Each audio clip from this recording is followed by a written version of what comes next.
Today on Outside the Box Reviews, we're taking a look at the NECA Hellraiser Series 2 Skinless Julia figure. Now, this is a figure that I wasn't so sure if I was gonna go ahead and review or not, but since I've kind of had her for, I think, almost 2 years now, and I've never gotten around to doing what I really wanted to do, I just kind of do this review now and maybe have to re-review her later, because I won this figure from NECA. They had a contest, and to be quite honest, I don't even remember what the contest was at this point, but it was basically you enter and you're given a chance to select one of these figures they had in a picture. And I got her, and she's missing some of her accessories, which I figured because these were just kind of warehouse finds, things lying around their office. So I'm missing her second set of arms, and I'm missing her piece of the Pillar of Souls. So I've meant to go back and actually purchase a new version of the figure with all the parts contained, or maybe even find these separate parts in maybe a damaged figure online or something. But since I haven't gotten around to that, I figured I'd finally just go ahead and review Julia now. So this is Julia from Hellraiser 2, where she's kind of suffered the same fate as Frank. You can see she's all bandaged up, very kind of cool looking. See her face out from under those bandages on her head, her evil little grin going on. It's a very nice detail on the bandages, very well sculpted, and they're painted kind of a gray wash on top of them. She's got her blue dress, which is just so vain over this bandaged up body. She's got her arms, got the bloody fingers sticking out here. This hand's all totally mummied out. And the dress has some nice wear on it and also some blood splattering, especially on the knee there. Then we have her skinless feet sticking out the bottom. Now the gimmick with this figure, and it's not often you see a NECA figure with a gimmick, but you could actually take her and remove these bandages,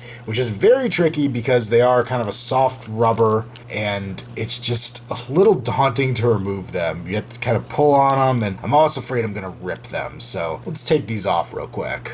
And as you can see, missing that second set of arms is a little bit of a problem with this, because she should have bloody, nasty looking arms that I don't have. Really, because the dress and the head wrap especially feels so fragile, I really should just pick up a second one and leave this one all bandaged up and have the other one in bloody body mode, because they're almost two different figures. But this is beautifully done. It looks like something out of an anatomy textbook. You saw her head covered before, but here you can see all the muscle and bone detail in it. Just beautifully done, just really nasty looking. Just crazy amounts of detail. You got the shoulder blades and the spine coming down the back. And this whole figure, the bone is very matte, and the blood and muscle is so very shiny. Got her muscular ass right there, which is kind of a funny touch. Got some tits on a figure, which, you know, you don't get that every day. I think Henrietta and this are the only figures I have that have that detail going on. Legs are very cool looking. Very, very cool. Very accurate looking to the movie. She's got her feet kind of at this weird angle. One's raised up, the other's flat. And that is the biggest flaw with this figure, is she's posed in such a weird static way and can't really articulate out of that